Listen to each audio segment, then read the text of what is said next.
ټول جهان ته څرګند زنده‌باد زنده‌باد زنده‌باد دیوبند زنده‌باد زنده‌باد زنده‌باد دیوبند سربکار سربلند دیوبند دیوبند زنده‌باد زنده‌باد زنده‌باد دیوبند زنده‌باد زنده‌باد زنده‌باد دیوبند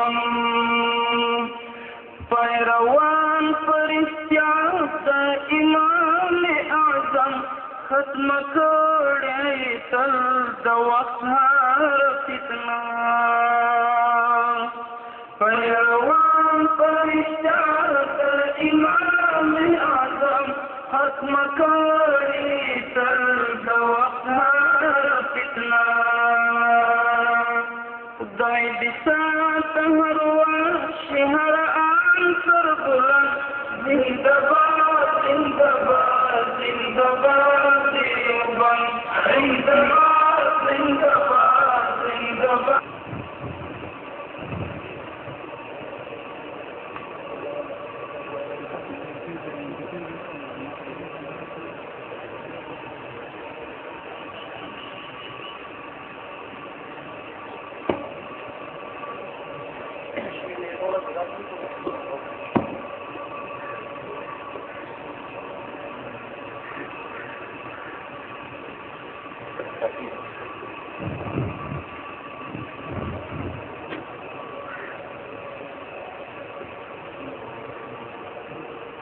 الحمد لله حمدا كثيرا نحمده ونستعينه ونستغفره ونؤمن به ونتوكل عليه ونعوذ بالله من شرور أنفسنا ومن سيئات أعمالنا من يهده الله فلا مضل له ومن يضلل فلا هادي له ونشهد أن لا إله إلا الله وحده لا شريك له ونشهد أن سيدنا ومولانا محمدا عبده ورسوله أما بعد فأعوذ بالله من الشيطان الرجيم بسم الله الرحمن الرحيم فلولا نفر من كل فرقة منهم طائفة ليتفقهوا في الدين ولينذروا قومهم إذا رجعوا إليهم لعلهم يحذرون صدق الله العظيم زما عزتمند مشرانو او ګرانو ورونو دوستانو د ټولو نه اول خو د الله جل شانه ډېر لوی فضل و کرم دی دا جلسه او دا مؤتمرات او دا کنفرنسونه منعقد کول زمون خوږ ورور مناظر اسلام او مناظر د اهل سنت والجماعت مفتی محمد ندیم محمودی الحنفی حفظه الله او دا مشران علماء کرام د دې د سرپرسته د دې ډېر شکریا او ډېر زیاته مننه چې دا قسمه جلسې او دا قسمه مؤتمرات او کانفرنسونه منعقد کړي الله جل شانه دې د دې دا کوششونه مقبول وګرځي او الله جل شانه دې زموږ استادو دا راتګ ذریعہ د خیر او د برکت وګرځي او الله جل شانه دې په خپل دربار کې قبول او منظور کړي زه چې تاسو دې ملګرو ته ګورم نو ما ته ډېر کانفرنسونه یادېږي ډېر کانفرنسونه داسې کېږي چې هغې ته خلک په دې نیت راځي چې مونږ ته به ډالرې میلاوېږي مونږ کتلی دي ورغلی یو اشتهارات هم کتلی دي اخر کې به انعامات میلاوېږي پیسې به میلاوېږي ریالونه به میلاوېږي ریال پېژنې سعودیه والا پیسې کېږي نه او د بهر ملکونو یاره چې ډېر ریالونه به درکړو انعامات به درکړو قیمتي څیزونه به درکړو خو مهرباني وکړئ جلسه کامیابه کړئ وراشي تاسو څه له راغلي الله رضا دپاره خو دې الله رضا دا ګوره داسې لار ده چې دې کې به ډېر تکلیف راځي کله به لوډ سپیکر کار کوي کله به نه کوي کله به یخني وي کله به ګرمي وي کله به کېدای شي پټین درته بند شي لوډ شیډینګ دی د ملک تکلیف دی د بجلی زمونږ ستاسو راتګ د مؤتمر ته او د جلسې ته او د کانفرنس ته دا یو غرض دپاره راغلی راتګ زمونږ یو مقصد دی هغه دا دی چې الحمدلله مونږ مسلمانان یو او مسلمانان دی وخت کې الله جل شانه په تمام عالم اسلام کې څلور واړه مذاهبه دې ته اهل السنت والجماعت وایي هغه فرقه چې نبی کریم صلی الله علیه وسلم د هغې نشاندهي کړې ده چې هغه فرقه به ناجیه وي او کامیابه وي او جنت ته تلو والا به وي نو الحمدلله موږ او تاسو د هغې فرقې افراد یو او د هغې کارکنان او د هغې خادمان یو چې هغې ته اهل السنت والجماعت وایي د دې اهل السنت والجماعت فرقې ډېر دنیا کې مختلفو ځایونو کې پراپګنډې کېږي یو سړی به اهل سنت والجماعت نه وي هغه به وایي زه اهل السنت والجماعت یم یو سړی به د څلورو مذهبو نه بهر وي او هغه به وایي چې نه زما منهج حق دی او زه په حق یم او زمونږ نه سیوا چې څومره خلک دي دا ټول په ټوله د اهل سنت والجماعت څخه خارج په دې وخت کې یوه فرقه چې ځان ته هغوی ځان ته اهل الحدیث وایي او زمونږ او ستاسو په وطنونو کې هغه په غیر مقلدینو باندې مشهور دي او د افغانستان په سیمه کې ورته لامذهبه وابیان وایي د هغې خلکو هم یو کوشش روان دی د هغوی خلکو هم دا نظریات دي چې دا څلور واړه مذهبه دا د اهل سنت والجماعت نه خارج خلک دی او صرف او صرف دا زمونږ ډله لامذهبه دا ټول په ټوله بس دغه فرقه ناجیه ده او دا به ټول په ټول جنت ته ځي او تاسو ټول نعوذ بالله من ذلک دا د هغې ویناګانې دي او د هغې کتابونه دي چې تاسو ټول په ټول به جهنم ته ځئ دغه د قادیانانو عقیده وه چې څوک مرزا غلام احمد نعیم پیغمبر نه مني او د هغه په نبوت ایمان نه ساتي دا ټول ولد زنا دي او ټول حرامیان دي او ټول به جهنم ته ځي الحمدلله دې وطنونو کې علما شته غرونه دي غرونه دا یو څو ټانګې خلک به وي چې راځي او د اهل سنت والجماعت د علماو مقابله به کوي د الله جل شانه مدد او فضل او د هغې عظیم احسان دی په دې علما کرامو باندې چې هغې د خپل علماو په میشن کې او د هغې په تابعدارۍ کې را روان او هغوی تر اوسه پورې الحمدلله تاسو ته هغه صحیح دین رسوي چې کوم صحیح دین رسول الله صلی الله علیه وسلم خپلو صحابه کرامو ته پرېښودی ما ډېر کسان کتلي دي لامذهبه په عربو کې صرف او صرف دې دپاره ګرځي چې یاره تاسو دې عربو ته ووایئ چېرې چې هندوستان او پاکستان افغانستان کې ډېر ظلم شروع دی او علماو دین پټ کړی دی او بس خلک مشرکان دي او قبرونو ته سجدې کوي او د قبرونو نه مددونه غواړي او هغې ته ترې چیلې حلالې او قربانۍ کوي دا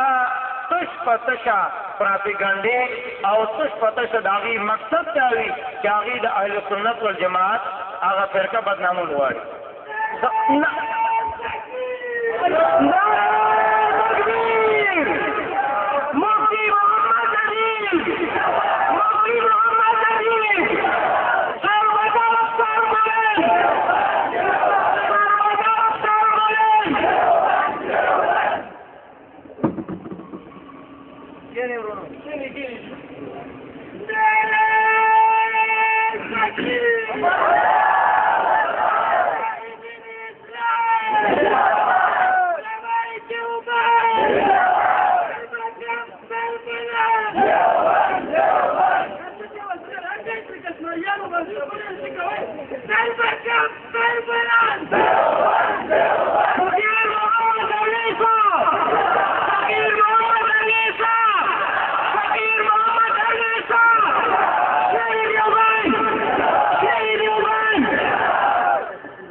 جزاک الله خیر تاسو کښېنئ خپل خپل ځای باندې ډېرې قیمتي خبرې د حضرت صاحبجي مېلمانه به ځي تاسو به انشاءالله خپله توجه نه خرابوئ ټول ملګري کښېنئ شاباس جزاکم الله شاباس جي د دې خلکو یو شعار دی چې ستاسو په دې وطن کې او په افغانستان کې او په هندوستان کې د پخوانه دا شو کوي. ما ته توجه ساتئ، بیا به ګوره خبره کوم که ستاسو توجه ما ته نه وه بیا به خبره ګډوډوئ. خلک به یاره دا څه راغلی و خبره هم نه پوهېدو. نو ما ته لږ توجه ساتئ. علما دي، مشایخ دي، برادي انشاءالله الله جل شانه دي په دې جان او مال عمرونو کې برکت واچوي. یو شعار دی د دې خلکو که تاسو د دې په جلسو کې چرته کتلي وایي ہمارے دو اصول، سوئی ہمارے دو اصول، فرمان خدا و فرمان رسول. اول خدا شعار د سره غلط دی. د دې په مدرسو کې لیکلي ہمارے دو اصول، اطیع الله و اطیع الرسول. ولې د دین صرف دا دوه اصولونه دي. اجماع څه شوه، قیاس څه شو، او بیا دا کله کله شوکۍ چې موږ د عربو نه پاړېږي دا د عربو شعار دی. دا تش په تشه یو بهتان دی، یو پراپیګنډه ده. الحمدلله ما 15 کاله سبق ویلی دی جامع اسلامیه کې. زما په اساتذو کې دکتور شیرعلي شاه حفظه الله او حضرت شیخ مولانا سنجان صاحب چې ما هغه سره 14 کاله تېر کړي. د هغې بزرګانو علما کرامو دا د هغې خصوصي مینه او محبت او د الله فضل و کرم چې د جامع اسلامیه ته کله لاړم نو صرف طالب د حق وم چې یاره زه وګورم چې دا خلق وایي څه او دوی ښایي څه، چې آیا دوی څه وایي، آیا دا هلته شته هم او که نشته. نو عربو ته چې لاړو، جامع اسلامیه ته چې لاړو، د دواړو د جهانو د سردار خار او یو قیمتي جامعه جامع اسلامیه، نو چېرته په یو دیوال مونږ دا ونه کته، نه چېرته په یو کانفرنس کې مونږ دا وکته چې آیا جامع اسلامیه دا د غیر مقلدینو جامعه ده او په دې جامعه کې صرف قرآن او حدیث پڑھاویږي. نه نه نه، په دغه جامع اسلامیه کې قرآن پڑھاویږي، تفسیر پڑھاویږي، اصولی تفسیر پڑھاویږي، حدیث پڑھاویږي، اصول حدیث پڑھاویږي، فقه پڑھاویږي، اصول فقه پڑھاویږي. او شعار د جامع اسلامیه سره ما چې تاسو ته کوم تلاوت وکړو دا د جامع اسلامیه شعار دی. دا دوه آیتونه دي. دې ته خیال دی د جامع اسلامیه شعار دو اصول نه دي. د جامع اسلامیه مدینه منوره زادها الله شرفا وعزا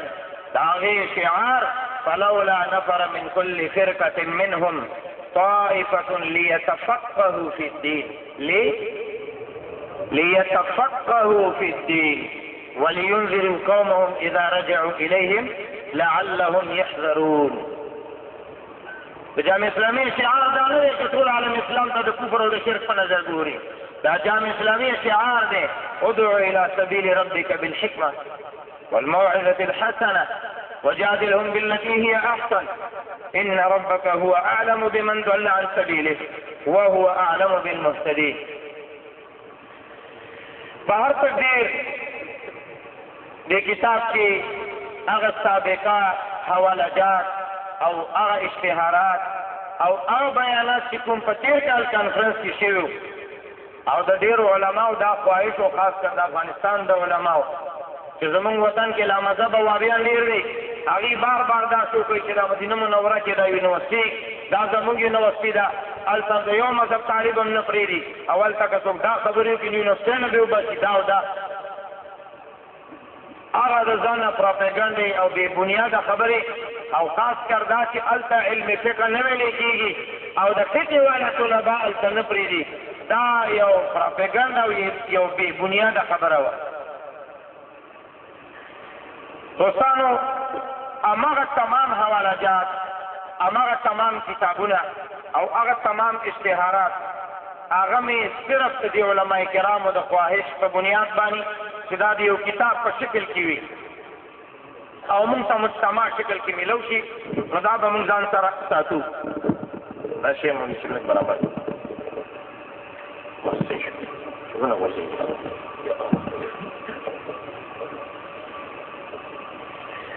دې کتاب کې ما یو ضمیمه ورکړې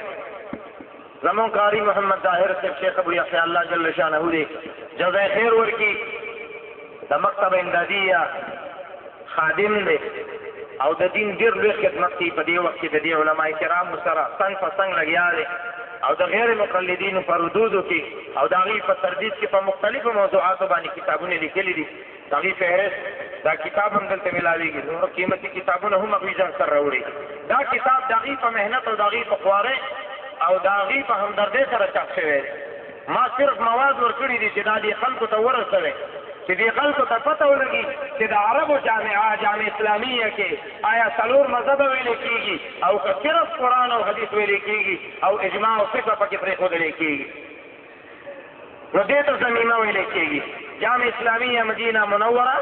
مذاهب 4 اور غیر مقلدین. دې وخت کې چې کله مونږ جامع اسلامیه ته لاړو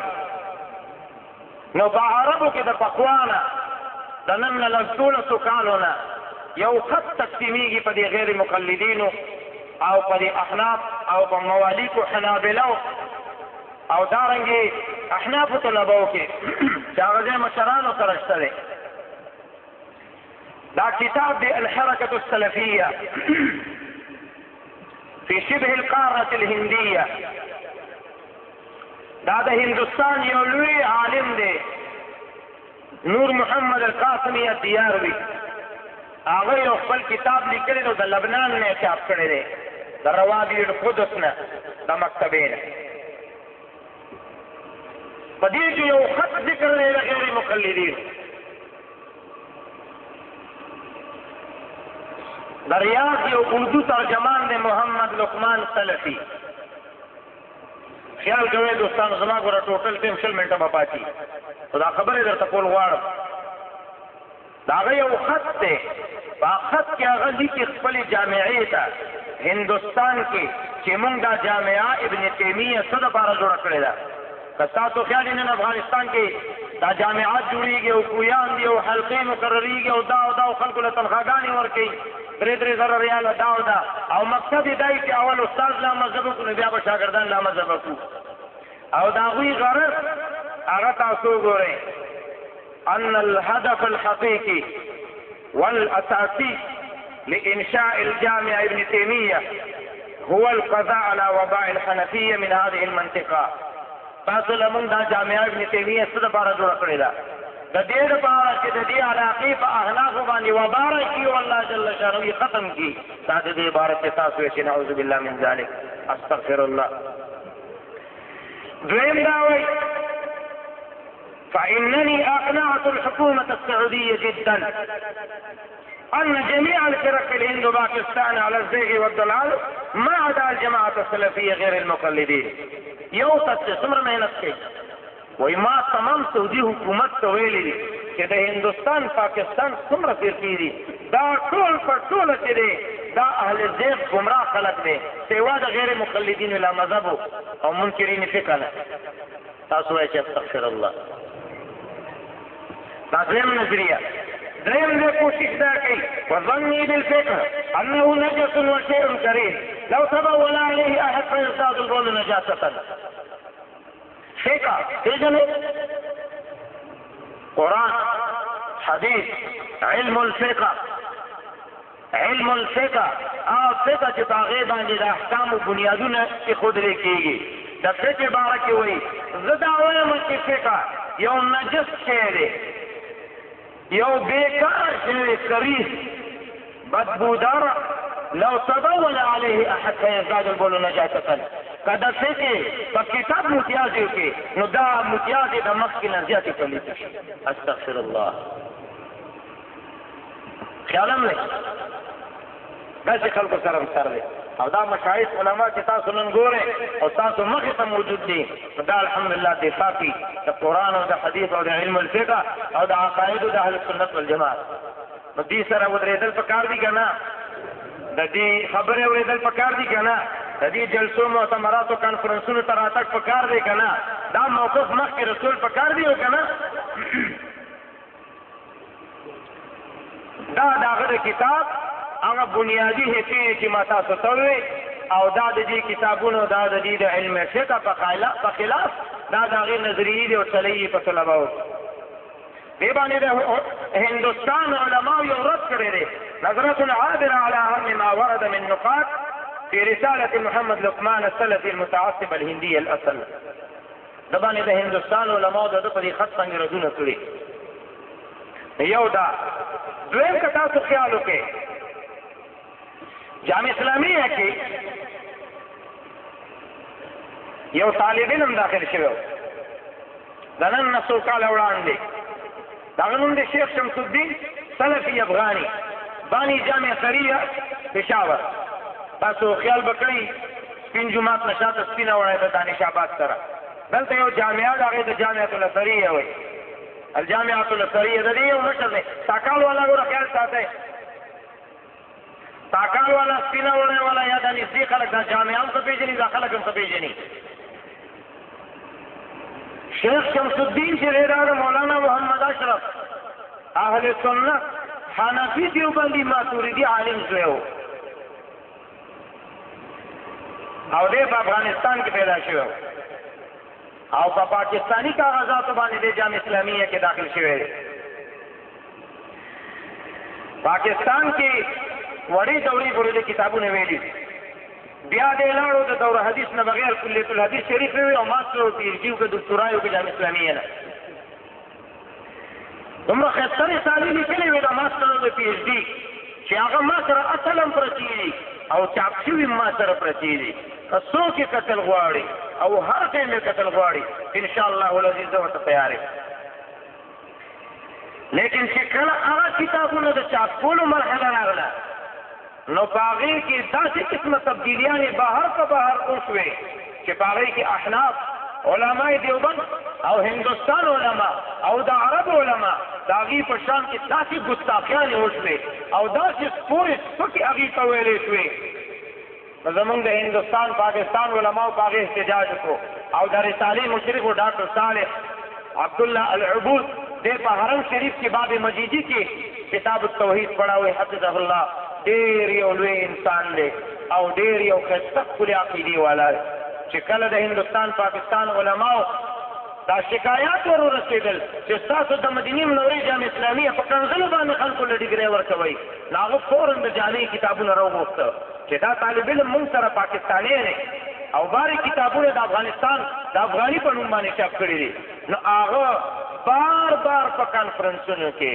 او په جلسو کې او علماو ته او په اخباراتو کې وي چې موږ د دې کتابونو اعلان د براعت کو دا به دې دپاره نه چاپ کېږي. دا د جامع اسلامیه مدیر دی دکتور صالح العبود حفظه الله تعالی.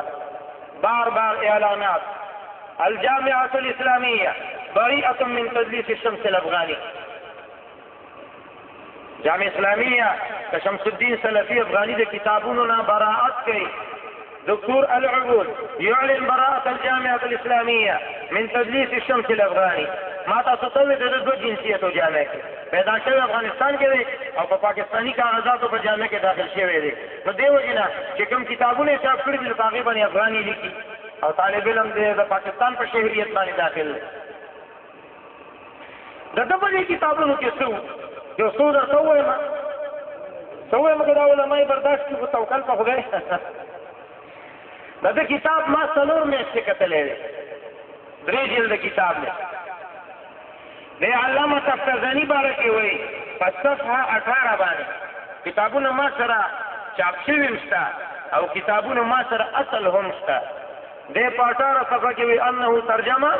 للتفتزني الكذاب الجهمي المرتاب. وليس محترم تفتزني الجهمي الكذاب المرتاب نعوذ بالله من ذلك. عقیدم چې ویلې ده قرآن او حدیث راته ښودلی دی دین راته ښودلی دی تا هغه ته څنګه جهمي او کذاب او مرتاب وی. دا په صفحه 18 باندې موجود دی. په صفحه 45 باندې وایي لقد صدق الامام ابن القيم رحمه الله القدير بأحوال المبتدعة من الماتريدية والأشعرية. او قسمونه ګوره دروغجن سړی چې قسمونه کوي ورب الكعبة فاليهود والنصارى والشيوعيون والبرويزيون والقاديانيون والمبتدعة من المسلمين كالشيعة وغلاة المتكلمين من الماتريدية وفروعها كالكوثرية والديوبندية والتبليغية والقنفرية والأشعرية وغلاة المقلدة المتعصبة المذهبية والقبورية والصوفية كلهم أعداء لأهل الحديث. وتمام مقدس مکه وي چې څومره فرقې دا وي ټول زموږ د حدیثو د ډلې دشمنان دي. هلکه اهل الحدیث محدثینو ته وایي امام بخاري، امام مسلم، امام ترمذي رحمهم الله دا خو زموږ استادان دي، موږ د دې کتابونه وایو. او ما په جامع اسلامیه کې کلیت الحدیث شریف وی، ما استادانو ته وایي که موږ ستاسو دشمنان وي، موږ ستاسو پښو کې سبقونه وي، نو دی خپله ډله یادي د غیر مقلدینو د لا مذهبو. بیا په صفحه 160 باندې وایي انه ان كان هذا الرجل صفدر امام اهل السنه علامه سرفراز خان صفدر سے بیا دی بین القوسین د نوم دی هغه کې لیکن كان هذا الرجل یولف کنزل دی وته خیال کوي نو سو کنزل یولف کنزل مفتريا كاذبا مبتدعا رويا ملبسا قائلا معاندا. قسم دې ویل نه سم ما ته د مدینه منورې علماء مې تاسو څومره جرأت او کتاب کتاب کړو. قسم دې هر صفه په داسې الفاظ باندې ډکه ده او دا خلکو ته وایي موږ دومره کارونه کړي دي. هغه جامع اسلامیه نه فارغ دی او دکتور دی، هلکه تا ټول امت ته کنځلې کړي دي. شیخ الهند رحمه الله، محمود الحسن الدیوبندي رحمهم الله تعالی جميعا دا هغه باره کې لیکي په صفحه 1339 هجری کې دی وفات دی. دا هغه باره کې 368 صفحه کې فرمایي وكان مع جلالته في العلوم متعصبا للحنفيه مقلدا حالقا هالكا. تاسو الحمدلله بعضې کسان به عوام دا علما زما په دې الفاظو پوهېږي، زه یم خفه نه کي رانه چې مولوي صاحب اوس هغه به ویلي نو فیصله وی. زه صرف تاسو ته وایم چې ګوره عرب د دې کتابونو قایل نه دي. څه کې خپل استادان د غیر مقلد سړي کار دا دی چې ړومبی مور پلار نه شروع کوي، دا په څه نه پوهېدا دا بس خدای دې ویوبخي خو مونږ ته داسې ښکاري لکه چې مشرکان مړه دي. بیا د استادانو نه شروع وکړي. نو استاد یې دکتور احمد ابن العتام الکاتب دا هغه باره کې وایي په صفحه 428 کې عربو استادانو ته وایي چې واجب زموږ استادانو ته کنځل نه دي کړي بلکې عربو استادانو ته کنځل کړي. هغه باره کې لیکي الضال المضل ډېر ګمراه او نور هم خلک ګمراه کړ. حيث جعل الامام الماتوریدي سلفيا، دا امام ابو منصور ماتوریدي رحمه الله ولې په سلفیانو کې شمار کړی. بیا خپل استاد دی دکتور غالب عبدالرحمن العواجي دا هغه باره کې وایي المدرس للجامعة الإسلامية بأنه المغفل العوجي المقلد الاعوجاجي الأعمى بين أناس عور. دا خو یو ړوند کس دی په شمکور دغه کسانو کې شمکور کسانو کې. نه ذکر کوي بیا کې أن يصل به الجهل المسبق بعقيدة الماتريدي. امام ابو منصور ماتريدي دا هغه باره کې الجهمي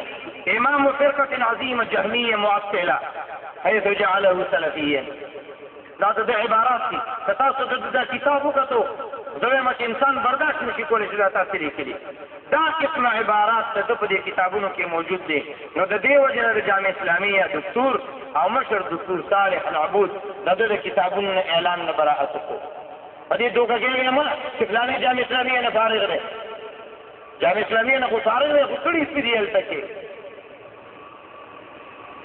الدكتور العبود يعلن براءة الجامعة الإسلامية من تدليس الشمس الأفغاني. دا دې اردو ترجمه سره دا چاپ دی.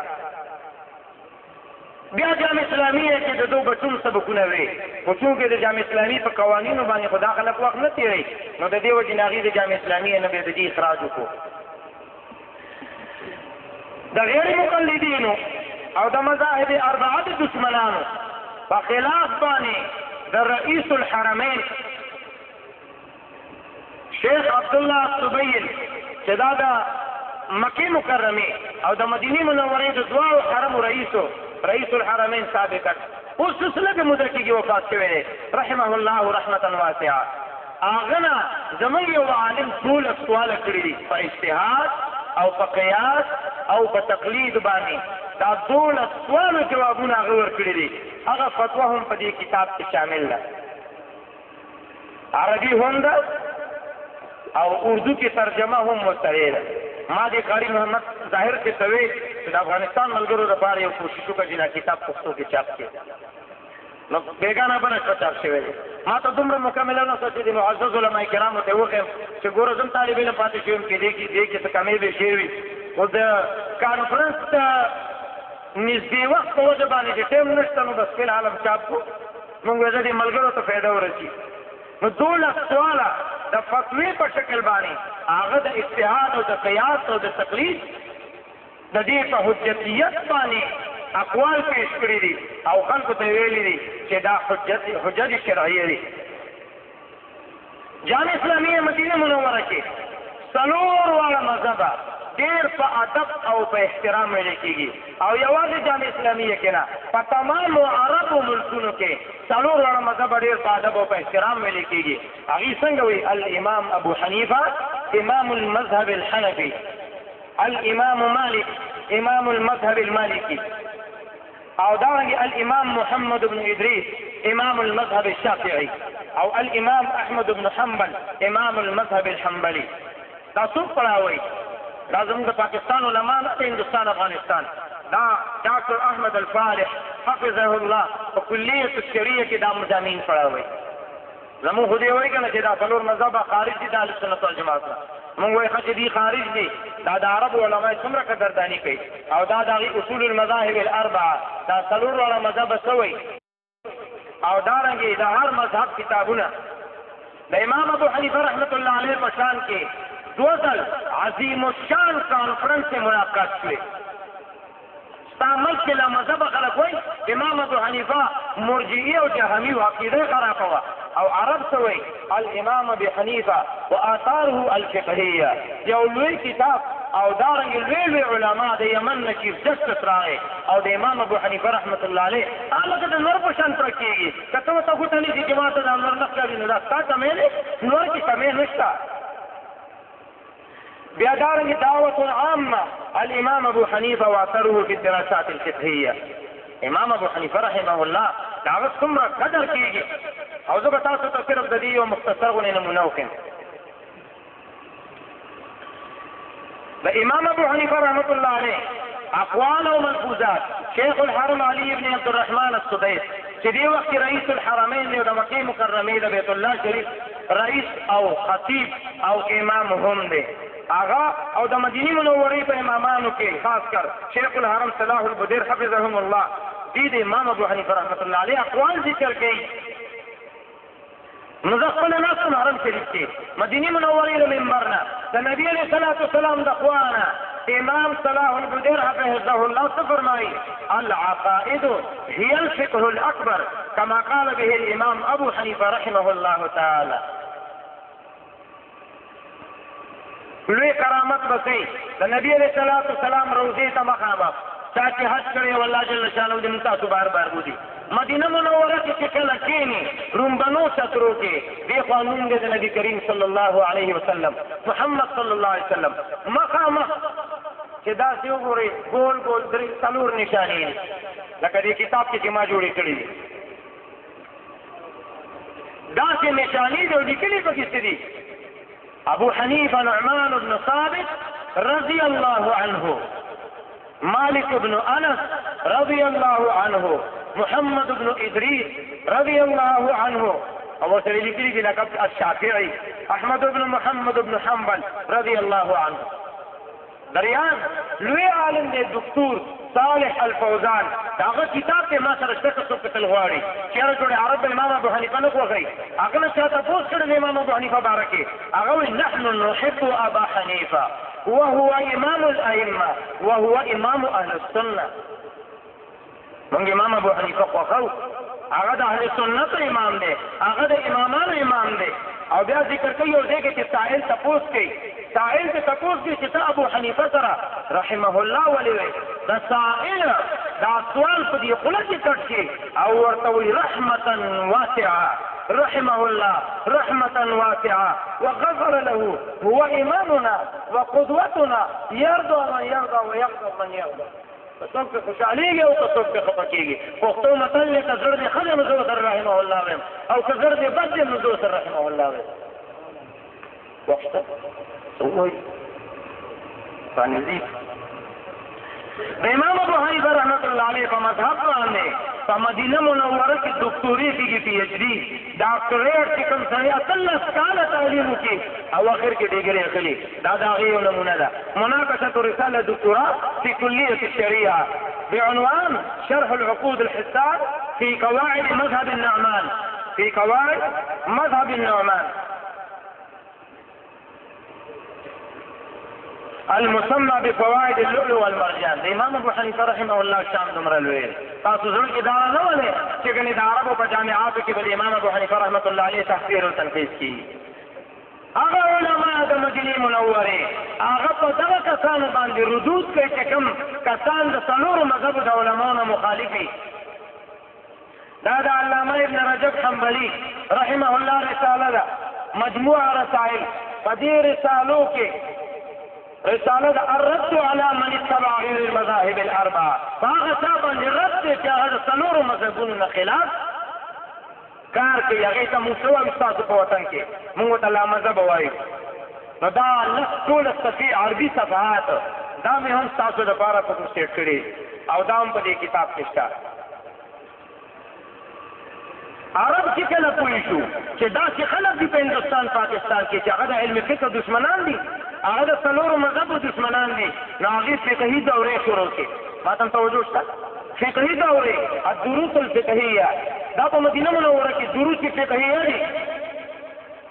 شرح کتاب فقه النوازل شرح اکثر المختصرات او دارنګې شرح زاد المستقنع. د عربو قانون وګورئ په انټرنیټ ورکړئ چې دستور د سعودي عرب څه کې دی القرآن والسنه والمعتمد عندنا المذهب الحنبلي. زمون پنیز قرآن او سنت دا زمون دستور دی او زمون مذهب حنبلي دی. د څلورو واړو مذهبو امامان هغې څومره قدر او احترام کوي او په دواړو حرمو کې 100 رکعته تراویح او د جمعې دپاره 2 اذانه او 3 طلاقه او څلور جنازه څلور تکبیر او په پټه باندې کول دا د چا کمال دی؟ دا د مذاهبو والا کمال دی. غیر مقلد سړی دا څیزونه نه کوي. مدینه منوره کې مسجد نبوي کې دننه یو شیخ دی د حرم شریف شیخ دی استاد دکتور عبدالله بن ابراهیم الزاحم. دا د حرم شریف خطیب هم پاتې دی او دی د حرم شریف شیخ هم دی. ما ته توجه شته دی په خپله فقه حنبلي پړاوی او د نبي علیه السلام په خوا کې پړاوی. دا د هغه د کتاب ټیټل ما په دې کتاب کې ورکړی دی تتمه قسم العبادات من کتاب کافی المبتدی لفضیلة الشیخ استاذ دکتور عبدالله بن ابراهیم الزاحم حفظه الله تعالی. وجیبه خبره به درته وکړم په جامع اسلامیه مدینه منوره کې درس شروع کړو. زه شاګرد هم نو په درس کې وی چې تراویح 100 رکعته دي لاس چې تړی د نوم نه لاندې به تړی دلته او جنازه 4 تکبیره ده او په پټه ده او وی تر 3 رکعته دي. الله اکبر چې څومره د تا کال او د سپینه وړ غیر مقلدینو په دې ورځې ویل دا استاد ګمراه دی دی غلطه فقه پړاوی او ټولو دوره پرې تاسو استغفر الله. یو سړی د دواړو جهانو د سردار په جومات کې هم درس کوي او دا حرم شیخ دی او تاسو ته په جامعه کې درس هم پړاوئ. وایي دا سړی زموږ خوښ نه شو. د ده درسونه هغه هم ما راغوښتي دي مختصر او 11 نمبر باندې تعلن اعمال شؤون الطلاب الاستئناف شرح المختار للفتوى في الفقه الحنفي. کله چې جامع اسلامیه ته پته ولګېده چې داسې خلک دي چې هغه د علما احنافو مخالف دي او هغوی په دې باندې تان و تشنیع کوي د جامع اسلامیه د هغې امام ابو حنیفه رحمت الله علیه په شان کې او د هغې د فقه دراسه شروع کړه. دا د جامع اسلامیه اعلان دی. اعلان مې بعینیه مغسې فوټوسټیټ په کتاب کې ورکړی شرح المختار للفتوى في الفقه الحنفي بفضيلة الدكتور عبد العزيز الحجيري. تاسو سبحان الله دا عرب علما دي دوی ته هم دا پته ده چې د څلورو مذهبو کوم خلک مخالف دي دا زموږ شیخوان نه دي. بیات ساتئ غیر مقلد سړی لامذهبه سړی یو شي سره دوستي کوي. پېژنئ هغه ته مې شروع کې ویې کړ پېژنئ که نه پېژنئ که بیا درته ووایم دا هغه درسونه یو فتوا د دعا کوي ما ورکړې د عربو ته یو 12 یو 12 سواله ما د عرب استادانو نه کړي دي ان شاء الله هغه راغلی نه ده دې کتاب کې هغې جواب لا نه دی راغلی خو ما هغه استفتاء ذکر کړې ده لقد مررت بجماعة يسمون انفسهم عن الحديث من باکستان والهند وسمعتهم ثم قرأت في كتبهم د دې یو 12 سواله او عقیدات او د دې نظریات ما ذکر کړي دي تاسو دې ته خبر راغله دوستانو دا هغه بنیادي یو درجن تقریبا دلایل ما تاسو ته ذکر کړ تاسو د خواهش لپاره چې مخکې خو ما سره دا تفاحات خو د دې ملګرو دا خواهش و چې دا چاپ شي نو دا هم درته د کتاب په شکل کې چاپ کړی نو د 300 نسخې هم راغلي کني باقي مکتب امدادیه محله جنګي والا نه واخلئ شیخ ابو یحیی محمد ظاهر صاحب هغې د دې ترتیب کړی دی دا راجمع کړي دي الله جل شانه دې موږ او تاسو ته د دې اهل حق علماو تابعداري را نصیب کړي ډېر مشایخ علما راغلي دي زه خو د طالب علم په حیثیت باندې شرکت مې وکړی شو او نور انشاءالله مشایخ علما دي او د هغې بیانات به انشاءالله تاسو به ښه محکم او مستحکم کښېنئ ځکه اول به مې درته ویلي چې ستاسو ریاست د دنیا د غرض دپاره نه دی ستاسو غرض د دې دپاره دی چې قرآن او سنت اجماع او قیاس دا زموږ اصول دي او دا حق پرسته علما زموږ ستاسو استادان دي او موږ او تاسو د دې خادمان او شاګردان دي زه آخر کې بیا هم دا وایم چې مفتي محمد ندیم محمودي حنفي حفظه الله او راتلونکي ټولو مېلمنو ته